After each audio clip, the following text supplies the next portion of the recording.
सम्मानित साथियों, नमस्कार। भागीदारी संकल्प मोर्चा के आह्वान पर तथा जन अधिकार पार्टी के राष्ट्रीय अध्यक्ष परम आदरणीय माननीय बाबू सिंह कुशवाहा के निर्देश पर प्रत्येक पदाधिकारी एवं कार्यकर्ता आज हाथ में काली पट्टी बांधकर सरकार की जन विरोधी नीतियों के खिलाफ धरना प्रदर्शन गांव-गांव जाकर कर रहा है। आज हम लोग आरक्षण के लिए जो विचार करने के लिए बीपी शर्मा की जो कमेटी है और उन्होंने जो रिपोर्ट दिया है, आज हम लोग उसका भी विरोध कर रहे हैं। जैसा कि क्रीमी लेयर का जो प्रावधान किया गया है, उसमें जो 8 लाख वार्षिक आय की सीमा थी, उसको बढ़ाकर 12 लाख रुपए वार्षिक आय करने के लिए बीपी शर्मा ने अनुशंसा सरकार को दी है। लेकिन उन्होंने इसमें जो वेतन तथा कृषि से होने वाली आय को भी जोड़ दिया गया है और साथ ही साथ उन्होंने जो वर्गीकरण है उसको समाप्त करने का भी सरकार से अनुरोध किया है। यदि सरकार इस रिपोर्ट को मान लेती है तो एक बहुत बड़ा तबका आरक्षण से वंचित हो जाएगा। जैसा कि अभी हम देखते आ रहे हैं, जो अन्य पिछड़े वर्ग के लिए नौकरियों में आरक्षण जो 27% का प्रावधान किया गया है और अभी तक देखा जाता है कि सरकारी विभागों में क्लास 1 में करीब 13% ही लोग उसके तहत पहुंच पाए हैं और क्लास बी, क्लास सी तथा क्लास डी में भी अभी 27% का कोटा पूरा नहीं हो पाया है। और कहीं न कहीं सरकार की ये मंशा है कि वो शासन प्रशासन में अन्य पिछड़े वर्गों की भागीदारी होना नहीं देना चाहती है। इसलिए ऐसी रिपोर्ट और जो भानु प्रताप शर्मा के नेतृत्व में गठित की गई है, उनके द्वारा जो दी गई है, उसको लागू करने के लिए प्रतिबद्ध है।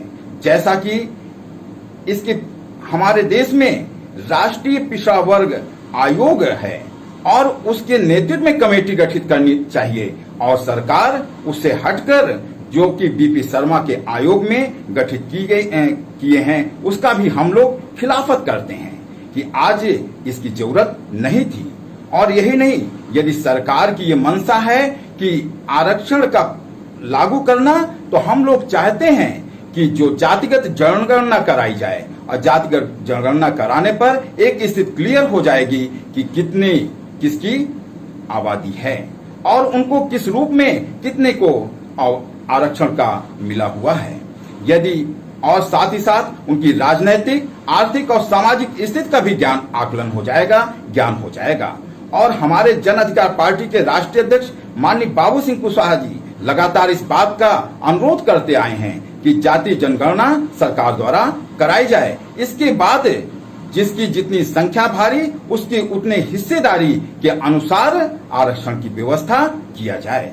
और इसके पूर्व जैसा कि आरक्षण के लिए जो क्रीमी लेयर का प्रावधान था, उसमें कृषि तथा वेतन से होने वाले आय को नहीं जोड़ा जा रहा था, लेकिन जो बीपी शर्मा की रिपोर्ट है उसमें इस प्रकार का प्रावधान किया गया है। इसलिए हम लोग इसका खिलाफत करते हैं, इसका विरोध करते हैं और सरकार से ये मांग करते हैं कि इस रिपोर्ट को लागू ना किया जाए।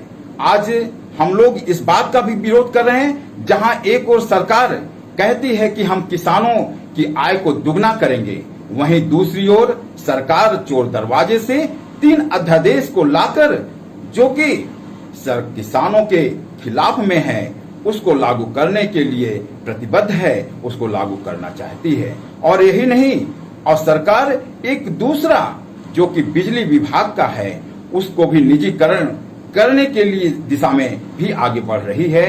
जैसा कि इलेक्ट्रिसिटी एक्ट जो 2003 है, उसको समाप्त करके उसके स्थान पर इलेक्ट्रिसिटी अमेंडमेंट 2020 का मसौदा तैयार कर लिया है। और यही नहीं, जो कि राज्य सरकारों से उन्होंने अपनी उसके विषय में ये इच्छा जाहिर की थी कि उनकी मंशा क्या है, तो कई राज्य सरकारों ने इसका विरोध किया है। इसके बाद भी सरकार आज उसको ना मानते हुए निजीकरण करने के लिए या निजीकरण करने की दिशा में आगे बढ़ रही है। और यही नहीं, एक ओर जहां पर जो भारतीय जनता पार्टी के सरकार है और जो आज हमारे देश के प्रधानमंत्री हैं, उन्होंने लगातार इस बात का आह्वान किया था कि सौगंध इस मिट्टी की देश नहीं बिकने दूंगा। लेकिन आज क्या हो रहा है, हम देख रहे हैं कि सारी चीजें निजीकरण की ओर बढ़ रही हैं और इसी दिशा में जो बिजली का विभाग है उसको भी चंद पूंजीपतियों के हाथ में देने के लिए तैयार कर दिए हैं और एक प्रकार से हम कह सकते हैं कि तैयारी हो गई है।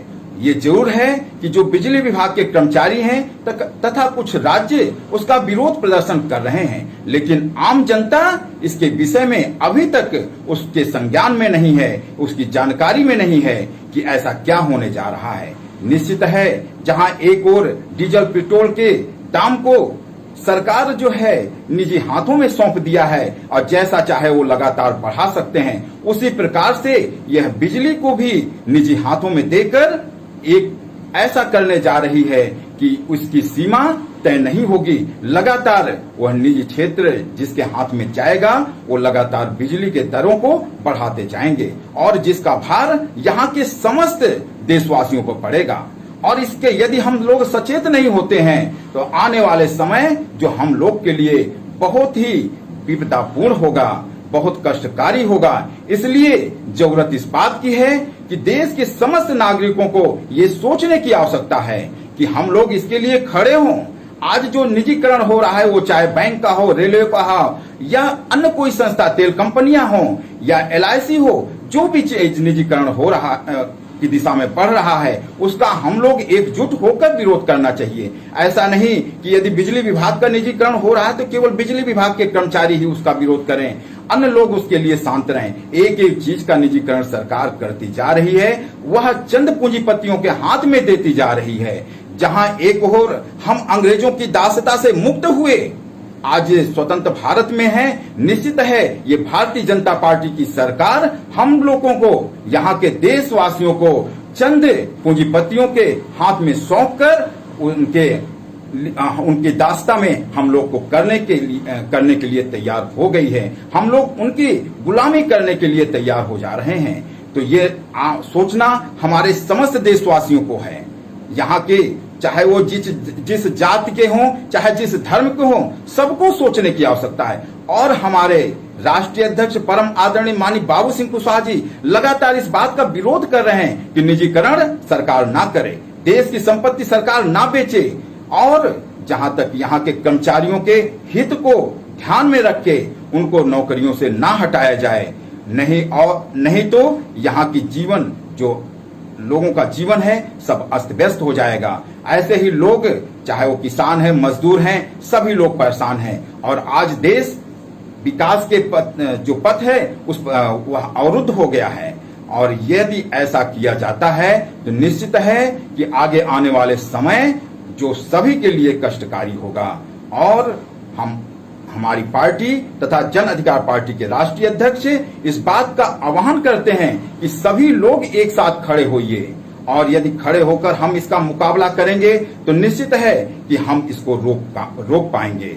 यदि सरकार इसको नहीं मानती है तो आगे आने वाले समय में हमको सोचना पड़ेगा कि ऐसी सरकार को हमें उखाड़ फेंकना है, जिससे कि जो ये व्यवस्था देने जा रहे हैं या पूंजीपतियों के हाथ में पूरे देश को सौंपने जा रहे हैं उसको रोका जा सके।